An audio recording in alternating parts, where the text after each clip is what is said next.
Introducción general al arte del noroeste argentino. Tengamos en cuenta que es recién entre los años 1950 y 60 que tanto en nuestro país como en el conjunto de América Latina se desarrolla un proceso de profesionalización de las ciencias sociales y especialmente la antropología. Por lo tanto, es a partir de esas décadas que vamos a encontrar unas nuevas formas de mirar y de abordar las producciones estéticas de los pueblos prehispánicos en nuestro país. Es así como en 1972 se publicó un texto que fue clave para la historiografía prehispánica en nuestro país, que se denominó Historia Indígena, Vísperas de la Conquista, realizado por Alberto Rex González y José Pérez. Fue un texto que de alguna manera marcó un antes y un después porque debido a su gran difusión y a sus numerosas reediciones pudo llegar a un público bastante amplio y cambiar de alguna manera las posturas que se tenían en ese entonces frente a nuestros pueblos, especialmente los del noroeste argentino. Uno de los autores con los cuales vamos a trabajar el área del noroeste argentino es Alberto Rex González. Alberto Rex González fue doctor en antropología en la especialidad arqueología e introdujo en la Argentina la técnica del fechado radiocarbónico mediante el carbono 14. Entre 1984 y 1987 fue director del Museo Etnográfico de la Universidad de Buenos Aires, museo que les recomendamos ampliamente que recorran, si se puede de manera presencial, pero también de manera virtual. Hay mucha cantidad de información en la web, en la página web del museo, que les vamos a dejar en esta clase para que puedan acceder. Este autor de 1984 a 1989 fue jefe de la división del Museo de Ciencias Naturales de La Plata, otro museo muy interesante que tiene un acervo patrimonial del NOA muy importante. También fue profesor honorario de la UBA, investigador de CONICET, consultor de la UNESCO y es una de las máximas autoridades sobre el noroeste argentino. Fue considerado un ciudadano ilustre, ganador de una cantidad enorme de premios y tiene 3 doctorados honoris causa. González también brindó su aliento y apoyo al entonces incipiente equipo de antropología forense, que identificó muchos de los restos de los desaparecidos durante la última dictadura cívico-militar argentina. Rex González critica el uso excesivo de las fuentes escritas para poder pensar las producciones del noroeste argentino, justamente porque las fuentes escritas tienen que ver con el periodo colonial. Él propone observar las obras en su contexto y pensar las obras a partir de los diseños gráficos que tienen que ver justamente con las cosmovisiones de estos pueblos. Rex ha realizado más de 107 publicaciones entre libros, monografías, artículos, aparecidos entre 1939 y 1989. Nosotros vamos a trabajar en clase con arte, estructura y arqueología, y también otros textos interesantes que les recomendamos si pueden consultar. Es el texto de la Guada, de la cultura de la Guada, el textos dispersos. Hay muchos libros y artículos interesantes de este autor que van a tener disponibles como material complementario. Los principales aportes de este investigador fueron la periodización de las culturas precolombinas del noroeste argentino. Pero también hubo, a partir de sus aportes, un cambio en la metodología y en las técnicas de campo. También se hicieron nuevas metas, nuevos objetivos. Por ejemplo, se empezó a abordar la reconstrucción histórico-cultural de manera integral y se incorporó a la economía y a la organización social a los estudios relacionados con la cerámica. José Antonio Pérez Goyán es otro gran investigador, ¿sí? Otro de los autores que ustedes tienen que leer en la bibliografía obligatoria. Y José Antonio Pérez Goyán fue un notable historiador y arqueólogo, también investigador del CONICET y profesor de la Universidad Nacional de Córdoba. Fue director del Museo Etnográfico de Buenos Aires y del Museo Histórico Nacional. Museo Histórico Nacional que también les recomendamos que vayan a visitar, porque tiene algunas salas dedicadas al arte precolombino, sobre todo del área andina, ¿sí? Hay un interés por la arqueología en todos sus trabajos, sobre todo vinculado a los patrones de poblamiento en el noroeste argentino, y trabajó sobre todo con la alfarería del sitio de Ciénaga Grande en Jujuy. Fue uno de los discípulos más prominentes y más cercanos de Alberto Roix González. En el noroeste argentino hay diferentes áreas ecológicas, ¿sí? Porque no es lo mismo si estamos en la zona de la Puna, que si estamos en los valles y quebradas, que si estamos en los valles de la precordillera de Cuyo, que si estamos en las sierras centrales, en el área santiagueña o en las selvas y bosques. El noroeste argentino tiene una diversidad geográfica y ecológica muy grande, y de esa diversidad también se va a ver de alguna manera plasmada en las producciones artísticas y estéticas de estas culturas. En 1964, Alberto Roix González y José Pérez establecieron el cuadro de periodización. En esta periodización marcaron 4 grandes periodos, ¿sí? El primer periodo es el periodo de la etapa paleoindia, en el que se destacaron grupos de cazadores-recolectores en toda la región. En el segundo periodo lo denominaron periodo protoformativo o protoneolítico, y es el periodo en el que aparece una agricultura incipiente que se va a desarrollar hasta el momento de la producción propiamente alfarera. El periodo formativo regional es el periodo en el cual nosotros nos vamos a concentrar, ¿sí? ¿Por qué? Porque es el periodo de la producción alfarera, una producción en donde también vamos a ver un riego intensivo de diferentes áreas de cultivos y en donde va a aparecer el metal, ¿sí? Las técnicas de fundición de metal, que tuvieron una amplia importancia a nivel simbólico para las élites ¿sí? de las diferentes culturas. También vamos a ver luego el periodo estatal o expansivo. Es un periodo de la expansión a partir, ¿sí? del florecimiento de las culturas locales del NOA y de un segundo estado expansivo que fue el estado expansivo incaico. Recordemos que el noroeste tiene influencias directas e indirectas de las culturas del área andina, ¿sí? Por ejemplo, la cultura tiwanaku, una cultura muy importante que tuvo una influencia central y vinculaciones centrales con la cultura de la Guada en el periodo medio. Pero también tenemos que entender que el noroeste argentino tuvo, ¿sí? una economía agrícola intensiva, una producción ganadera, una metalúrgica avanzada, y fue un territorio que luego fue conquistado por el imperio del Tahuantinsuyo, el imperio incaico. Ya mencionamos anteriormente, el noroeste argentino no es todo igual, ¿sí? Hay diferentes regiones dentro del NOA.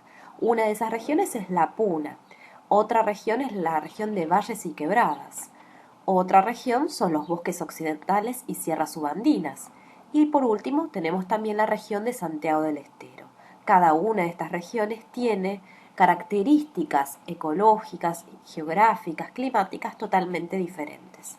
La región de la Puna se desarrolla desde el oeste de Jujuy y Salta hasta el occidente catamarqueño y tiene una altitud de 3.500 metros sobre el nivel del mar. A esta altitud, obviamente, la vegetación es muy pobre y es un clima extremo. La región de Valles y Quebradas se ubica al norte de San Juan, centro y norte de La Rioja, toda la provincia de Catamarca, el oeste de Tucumán, Santiago del Estero a lo largo de los ríos Dulce y Salado, el sudoeste de Salta y toda la quebrada de Humahuaca. Seguramente si ustedes visitaron el noroeste argentino, pudieron visitar algunos pueblos como por ejemplo Tilcara, ¿sí? que se ubica en esta región, Humahuaca, ¿sí? Pumamarca, todos los pueblos de los valles y de la quebrada de Humahuaca están en esta región. Es un lugar que tuvo una gran circulación, tiene un clima seco y cálido y una altitud de entre 1.500 y 3.000 metros sobre el nivel del mar. Allí desarrollaron un cultivo con riego intensivo. El área de bosques occidentales o sierras subandinas se ubica al este de Jujuy, este de Salta, norte y centro de Tucumán, y presenta un clima cálido y muy húmedo que favoreció el desarrollo y la generación de las famosas selvas o yungas, ¿sí? de esta región. La región de Santiago del Estero presenta muchas precipitaciones. Ahí se cultivó muchísimo lo que tiene que ver con la mandioca y el principal recurso, ¿sí? fue también la pesca. Para poder pensar a las culturas alfareras, algunos autores, entre ellos Roix González y Goyan, han dividido a las culturas, ¿sí?, en una suerte de periodización, ¿sí? Esta periodización permite organizar las producciones y pensarlas de una manera más integral.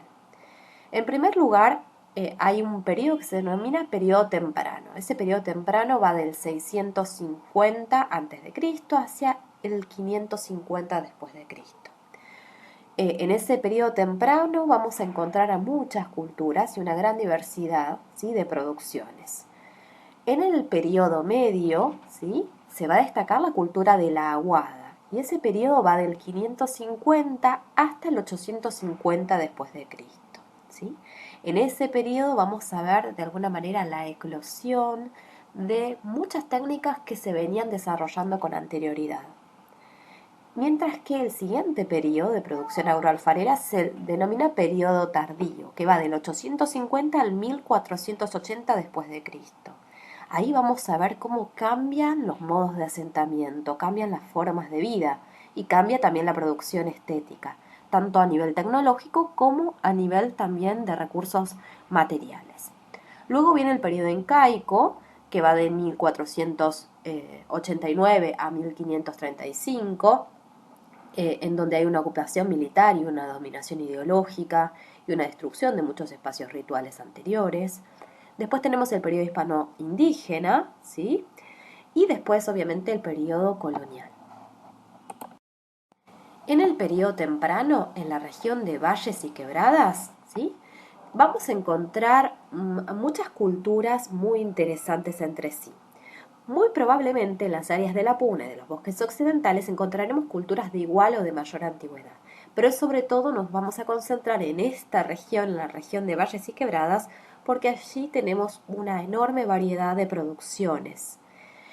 Una de las culturas más antiguas es la cultura tafí, que se encontró en la zona del actual Tafí del Valle, ¿sí?, en Tucumán. Después tenemos la cultura San Francisco, la cultura Ciénaga, la cultura La Candelaria y la cultura Condorhuasi Alamito. Además está decir que los nombres y de hecho las periodizaciones son absolutamente relativas, son maneras que tenemos para entender, estudiar y pensar a estas producciones. La cultura tafí se desarrolló del 300 a.C. al 900 aproximadamente después de Cristo, al oeste de la provincia de Tucumán.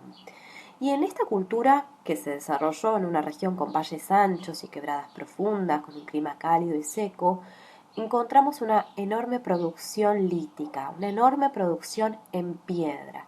Y esas producciones en piedra nos dan cuenta de alguna manera de la vinculación de las comunidades con la geografía y el espacio en el que se insertaban. La cultura tafí realizaba sus viviendas con paredes de piedra. Las organizaba alrededor de un enorme círculo de 10 a 20 metros de diámetro, en torno al cual se disponían otros lugares de vivienda más pequeños de 3 a 6 metros de diámetro. Y este gran círculo central era el patio, a donde realizaban las tareas domésticas y a donde sepultaban a los muertos. En este lugar se han encontrado ondas de piedra, boleadoras, ¿sí?, pero también una cerámica de tipo tosco y sin decoración, junto con anillos de cobre y enterramientos de adultos en cámaras de piedra con relativamente pocas ofrendas. Quienes participaban de estas comunidades también tenían una deformación tabular erecta en sus cráneos, y la producción comunitaria realizada en piedra muestra de alguna manera el aspecto englobador, ¿sí?, el aspecto comunitario de sus producciones, en donde el culto a los ancestros, en donde marcar un lugar sagrado, era uno de los elementos principales de unión de estas comunidades. Muchas veces en la bibliografía, ¿sí?, y en muchas fuentes en internet van a encontrar que la cultura tafí realizó diferentes menires, ¿sí? La palabra menhir es una palabra de origen celta que significa piedra parada y que tiene que ver con los monolitos europeos, ¿sí?, prehistóricos. En este caso, en el noroeste argentino, en esta región de valles y quebradas, estas esculturas podrían pensarse desde el concepto de huanca, ¿sí?, o huanca, ¿sí? Es una palabra quechua que está relacionada con el espacio y el tiempo sagrados y tiene que ver justamente con un lugar de reunión, ¿sí? El ancestro vinculado con un lugar de reunión. Y se relacionaría también de alguna manera con el tiempo cíclico agrario. También sabemos que existieron huancas urbanos y huancas rurales. En estos casos, estos elementos funcionarían beneficiar el lugar, pero también funcionarían como una marca territorial de estas comunidades.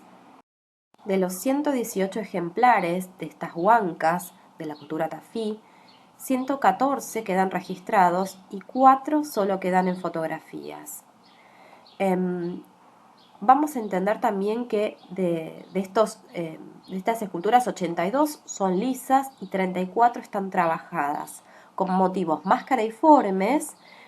Mencionamos los motivos mascareiformes cuando vemos rostros humanos con pocos trazos, motivos zoomorfos, ¿sí? Recuerden que los motivos zoomorfos es esta combinación, ¿no?, de formas animales. En este caso vamos a encontrar muchas veces felinos con orejas que sobresalen y círculos concéntricos como manchas. También algunas de estas huancas son motivos geométricos, ¿sí? Presentan motivos geométricos con círculos y líneas espiraladas. En otros casos vemos formas antropogeométricas, en donde vemos el rostro de forma antropomorfo con una decoración geométrica que acompaña, y también aparecen motivos zoantropomorfos, ¿sí? Un rostro antropomorfo con, por ejemplo, manchas felínicas. Algunos tienen una muy insinuada forma fálica y en otros casos lo que vemos es una repetición binaria de elementos en ambas caras. En ese sentido, en muchos casos es interesante pensar estos objetos desde la oposición y de la cuatripartición también de los diseños.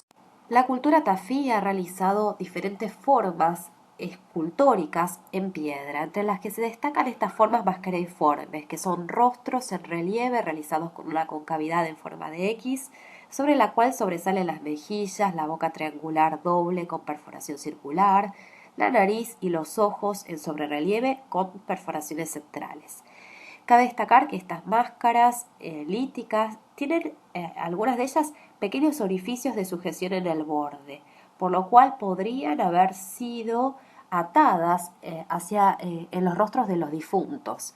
Pero cabe indicar que muchos de los objetos que estamos analizando tienen una enorme dificultad en la interpretación, ya que carecemos de los datos del contexto arqueológico específico, porque fueron saqueadas por huaqueros y los objetos fueron vendidos descontextualizándose y perdiéndose entonces muchísima información sobre las obras.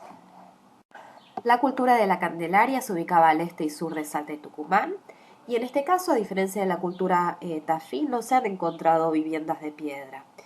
Los objetos de la cultura candelaria que se conservan tienen diferentes funciones. Una de las funciones son ser urnas funerarias, ¿sí?, para la inhumación de niños y de adultos. Estos objetos tenían entonces esta vinculación con el proceso de vida, muerte, ¿sí?, y de renacimiento. Y también vamos a encontrar otros objetos contenedores que son pequeños vasos o pequeñas vasijas en color gris rojizo o negruzco con paredes delgadas. Las paredes delgadas están en las piezas aún en las que son de mayor volumen. Las formas generalmente son globulares o alargadas y la decoración muchas veces es una decoración geométrica, formando ángulos o zigzags alrededor del cuello. En esta cultura, a diferencia de las obras de Ciénaga y de Condorhuasi, aparece escasa utilización de pintura en las decoraciones, que es reemplazada por modelados o incisiones, ¿sí?, mientras la pasta está fresca. En el periodo temprano también encontramos a las obras de la cultura San Francisco, que se ubica en el oriente de Jujuy y en la zona salteña de la Sierra de Santa Bárbara. Son características de esta cultura las piezas cerámicas en pasta gris o negra con una decoración incisa. Aparecen muchas formas troncocónicas y muchas formas también globulares, pero sobre todo se destacan las pipas, ¿sí? Pipas que tienen que ver con el consumo de sustancias maestras, de plantas sagradas, que tiene que ver justamente con el proceso de transformación chamánica, el proceso mediante el cual el chamán adquiere elementos y contacto con las divinidades y funciona teniendo un rol central dentro de la comunidad y dentro del vínculo con la naturaleza y con el mundo sagrado. La cultura ciénaga se desarrolló del 200 a.C. hasta el 600 aproximadamente después de Cristo. Tengan en cuenta que todas estas fechas son fechas relativas y aproximadas, al igual que la ubicación territorial. En ese sentido, la cultura ciénaga, que principalmente la encontramos en la provincia de Catamarca, aunque su dispersión va desde el valle Calchaquí por el norte hasta el sector septentrional de la provincia de San Juan por el sur. Vamos a ver que toda esta región es una región de valles anchos y de quebradas altas, con un clima cálido y seco. Y en estas culturas vamos a ver una cerámica oscura, sin pintura, con dibujos incisos, generalmente resaltados con pasta blanca. Y los diseños incluyen desde llamas hasta formas vinculadas con simios, ¿sí? Formas antropomorfas, batracios y mucha cantidad de también formas geométricas, de dibujos geométricos. Uno de los animales que aparece más representado en toda la producción del noroeste argentino es el jaguar. Y el jaguar puede aparecer de manera naturalista o puede aparecer con diferentes grados de abstracción. Lo que sí es importante es que aprendamos a reconocer cuando este animal aparece. Y muchos de los elementos se van a reiterar en las diferentes culturas. Uno de los elementos que aparece para poder reconocerlo son justamente sus grandes dientes y colmillos, ¿sí?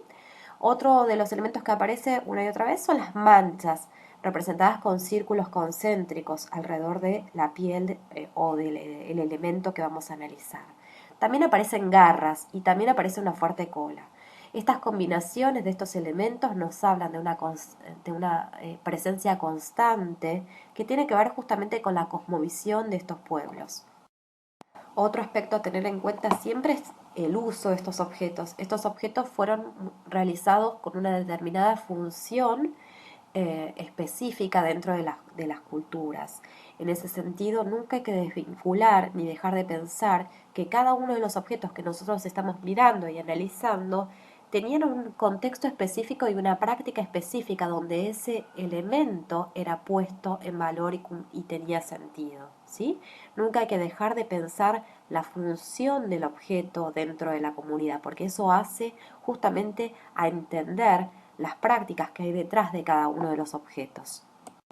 Dentro del periodo temprano también tenemos la cultura condorhuasi, ¿sí? Que va del 200 a.C. hasta el 500 aproximadamente después de Cristo. Y esta cultura se desenvolvió justamente en lo que actualmente corresponde a la provincia de Catamarca y sobre todo el valle de Hualfín. Esta región se caracteriza por tener de vuelta valles anchos y quebradas altas, y esta cultura tiene una diversidad, ¿sí?, artística y estética muy grande.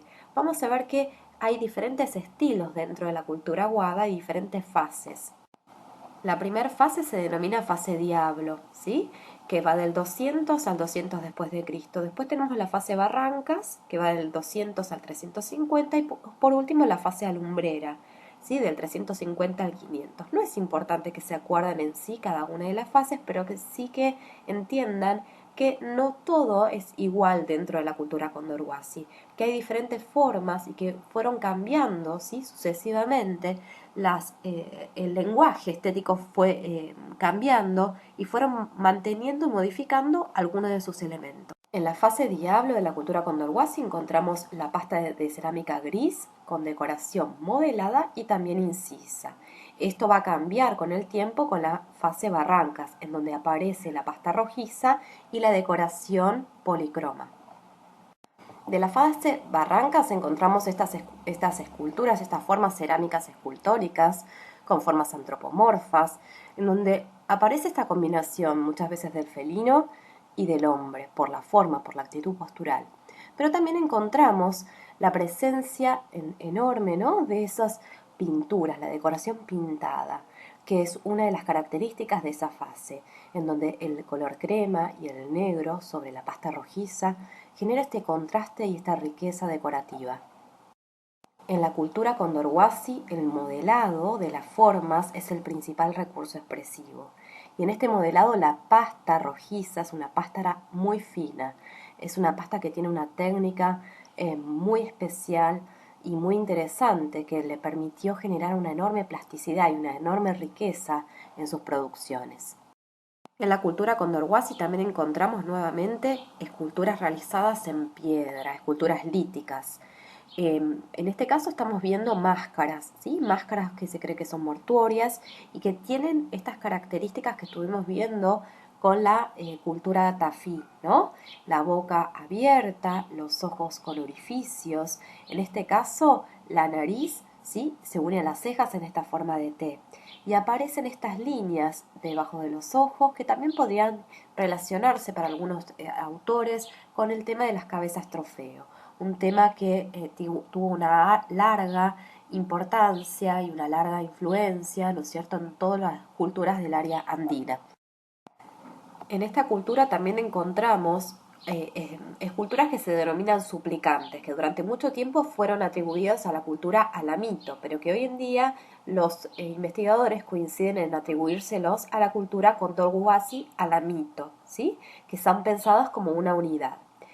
Estas esculturas, conocidas como suplicantes, tienen un sistema canónico proporcional y una estructura de diseño muy interesante que parte de la idea de un bloque prismático, pero aparecen esta combinación de formas más abstractas dentro de un rítmico volumen, ¿sí?, que conjuga los llenos y los vacíos y que conjuegan esta espacialidad totalmente novedosa, generando una combinación entre la abstracción, ¿sí?, y las formas naturalistas, que se podrían vincular y que para algunos autores se vinculan con la posición en la cual depositaban a algunos ancestros, en la cual depositaban a sus muertos. Y de hecho esto podría coincidir con las formas de las máscaras, ¿sí?, que hemos visto de esta cultura, de culturas anteriores, porque muchas veces hay una relación entre esas máscaras líticas y las formas, ¿no es cierto?, de estas cabezas, de los rostros de estas cabezas de estos suplicantes. Entonces el proceso de litomorfosis del ancestro aquí podría ser un doble, podría llegar a ser el doble lítico del ancestro, develando de nuevo la importancia de los antepasados para estas comunidades. De la cultura condorhuasi alamito se han encontrado diferentes centros ceremoniales. En algunos de ellos se han encontrado estas tallas cefalomorfas, ¿sí?, realizadas en piedra, que estaban empotradas en las paredes, ¿sí?, del templo. Es interesante pensar que todas estas culturas tuvieron un espacio ritual, y ese espacio ritual estaba acompañado de toda esta parafernalia, que incluía objetos escultóricos realizados en piedra y una enorme cantidad de objetos también realizados en cerámica. Por supuesto que los textiles estuvieron presentes, pero por las condiciones materiales y climáticas del lugar no se han conservado. La cultura de la Guada pertenece al período medio y nosotros la vamos a hablar de la cultura de la Guada o periodo de integración regional, ¿sí? Tiene entonces diferentes nombres: cultura del período medio, ¿sí?, cultura de la Guada o periodo de integración regional. De acuerdo a el autor que estemos leyendo, lo podemos encontrar de todas estas diferentes maneras. Lo que sí tenemos que tener en cuenta es que, a diferencia del periodo anterior, del periodo temprano, donde había una diversidad cultural, en este periodo estamos hablando de una única cultura, por eso hablamos de una integración regional. Y va aproximadamente del 500 al 900 después de Cristo. Recuerdo y refuerzo una y otra vez que las fechas son aproximadas, ¿sí? Las fechas son aproximadas, son estimadas. Y esta cultura se desarrolló en la montañosa provincia de Catamarca nuevamente, y en su época de florecimiento abarcó extensas partes del NOA, articulando distintos nichos ecológicos desde zonas muy húmedas hasta otras muy secas, desde tierras altas hasta las intermedias y las bajas. Y su influencia alcanzó hasta zonas del norte semiárido de Chile e incluso hasta San Pedro de Atacama, en el norte árido justamente de ese país. La cerámica alcanzó un enorme grado de desarrollo técnico, ¿sí?, y hubo diferentes tipos de obras. Hay obras de uso doméstico, ¿sí? Pero también encontramos estatuillas de figuras antropomorfas que podrían haber estado relacionadas con el culto a los ancestros que estuvimos viendo antes. También volvemos a encontrar aquí pipas decoradas, ¿sí? Y hay diferentes tipos de decoración dentro de la cerámica pintada. Encontramos una que se denomina aguada bicolor, que son estos dibujos negros sobre fondo amarillento rojizo. También encontramos aguada negro, rojo y blanco, que se denomina aguada policromo, o aguada tricolor, que son dibujos negros y púrpuras sobre el fondo natural. También encontramos una cerámica negra de cocción reductora, ¿sí? En la que no participa el oxígeno y que se diferencia de las anteriores justamente por su forma de cocción. En la cerámica negra reductora de aguada encontramos un fuerte contraste entre el negro y el blanco. Los motivos están incisos y están rellenos con pasta blanca. Y al tener una cocción reductora, entonces el negro, ¿sí?, resalta sobre el fondo y el relleno de esta pasta blanca. Vinculando esto también con el proceso de dualidad, ¿no? El contraste que para muchos fue buscado y fue un recurso más, una metáfora más de lo dual. También en Aguada encontramos el uso de la piedra, ¿no? Objetos líticos que pueden ser vasos cilíndricos, hachas, morteros, ¿sí? Inclusive algunas estatuillas antropomorfas. Pero sobre todo quiero destacar en esta introducción el uso de la metalurgia. La metalurgia se desarrolló y se potenció en este periodo. Los diseños de esta metalurgia tienen que ver justamente con discos y también con algunas hachas. Más adelante vamos a analizar específicamente estas producciones en donde el material, el bronce estanífero, llegó a su máximo desarrollo, ¿sí? Y fue una de las primeras culturas de Latinoamérica en la que se implementó ese material para la realización de estos objetos que pertenecían como un símbolo de estatus, como un símbolo también vinculado a la cosmogonía y a las élites. En esta cultura también, como ya mencionamos antes, la producción metalúrgica tuvo un enorme esplendor. Estos objetos son objetos únicos, ¿sí? Todos los objetos que vamos a analizar de metalurgia no tienen más de un ejemplar, son ejemplares únicos que fueron realizados mediante la técnica del bronce a la cera perdida. Y evidencia una complejidad social, ¿sí?, muy grande, y además se condensan muchos de los símbolos que habíamos visto en culturas del área andina, pero también en periodos anteriores. Estas placas que fueron realizadas para miembros de la élite muestran la cosmovisión de estos pueblos, en donde el felino, el chamán, la figura del sacrificador, ¿sí?, y el personaje de dos cetros, junto con la dualidad y la cuatripartición, van a estar presentes una y otra vez. Y durante el periodo medio aparecen las hachas que no son una invención del periodo medio, porque en realidad ya hay hachas en cobre realizadas durante el periodo temprano, pero que en el periodo medio estas hachas realizadas en bronce estanífero van a tener una importancia simbólica muy importante, porque más allá de su función práctica vinculada a lo ceremonial, son hachas que condensan el poder de los miembros de la élite que van a dominar un amplio territorio. Entonces, las hachas como un poder simbólico importantísimo durante estas culturas. En este periodo encontramos lo que se denomina un poliformismo gráfico del jaguar, ¿sí? ¿Qué es el poliformismo gráfico del jaguar? Es justamente la conjunción de las formas asociadas al felino, que habíamos visto desde inicios del periodo temprano, pero que aquí se combinan de una manera mucho más libre. Es decir, esas manchas, las garras, la cola, ¿sí?, las fauces del felino no van a estar presentes de forma naturalista, sino que se van a combinar de una manera mucho más libre. Esto hizo confundir a muchos investigadores, que en primeros momentos asociaban estas formas a formas de dragones, y por eso se la conoció en un primer momento como cultura draconiana, porque les hacían recordar a los dragones, hasta que pudieron de alguna manera identificar que cada uno de los elementos que aparecen son abstracciones de estos mismos elementos, de estos mismos recursos asociados al felino que existían en épocas anteriores.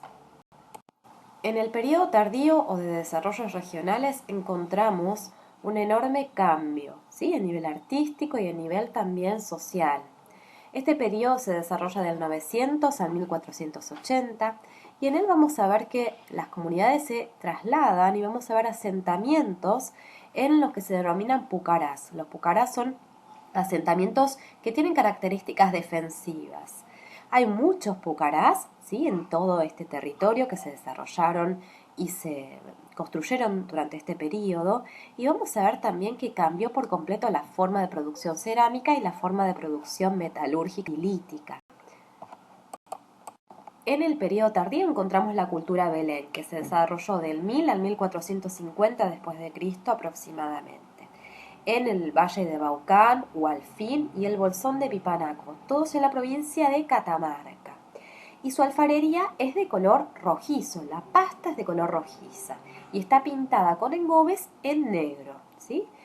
Elaboraron urnas para enterrar a sus niños, a los párvulos, a los menores de 5 años, tanto muertos por muertes naturales como algunos por muertes sacrificiales. Recordemos que el sacrificio humano estuvo presente en nuestro noroeste argentino desde el periodo temprano. También encontramos varias escudillas y objetos, contenedores. En todos los casos lo que vamos a encontrar es que su iconografía tiene la presencia de serpientes, suris y sapos, con cuerpos reticulados y muchas veces con una marca cruceiforme. La cultura santamaría o santamariana se desarrolló también en el periodo tardío del 1000 al 1450 después de Cristo. Esta cultura se desarrolló en todo el noroeste de la región de Catamarca, ¿sí?, vecina a la provincia de Tucumán, y se caracteriza justamente por tener una producción con figuras geométricas, guardas y anfisbemas. Las anfisbemas son las serpientes de 2 cabezas, formas también antropomorfas, formas de aves y grecas. Es característico que no suelen dejar espacios libres para el dibujo en las piezas y se destacan sobre todo por la producción de urnas funerarias para párvulos, para niños menores de 5 años, nuevamente, ¿sí?, bajo muerte violenta o también bajo muerte natural, ¿sí? La importancia de generar un objeto que contenga ese ser importante para la comunidad. Y la iconografía, entonces, que no siempre está pensada para ser vista, sino que está pensada justamente para contener, para vincular con lo sagrado. Las urnas santamarianas tienen diferentes fases y van cambiando con el transcurso del tiempo. Lo que vemos es que continúa siempre alrededor de todas sus fases la presencia de una figura que se denomina la figura de las cejas largas, que es una figura que está presente en las diferentes fases. En todas las fases hay decoración que cubre la totalidad del objeto, ¿sí?, que tiene una base, un cuerpo globular y un cuello con un borde vertido. Estas urnas funerarias se tapaban con una laja o con un puco. Durante el periodo tardío, ¿sí?, se continuó realizando una enorme producción metalúrgica. Esta producción metalúrgica cambia respecto al periodo medio o a la producción de la aguada. ¿Por qué cambia? Porque cambia el sistema formal y el sistema iconográfico. Los objetos se hacen mucho más grandes y se sintetizan las líneas. Vamos a ver que vuelven a aparecer los elementos que aparecían en la cerámica, por ejemplo, las serpientes, los anfibios, y vuelve a aparecer una y otra vez los rostros antropomorfos que podrían tener que ver con las cabezas cercenadas o cabezas trofeo. Y aparece un nuevo tipo de objeto en metalurgia que son las campanas, grandes campanas de sección oval. Estas campanas tienen también muchas veces motivos figurativos. A veces aparecen cabezas de manera dual y aparecen también de vuelta los anfibios y guardas geométricas. Bueno, vamos llegando hacia el final de esta introducción. Les quiero agradecer por su atención y también indicar que por favor dejen sus dudas o comentarios en el foro correspondiente a cada clase.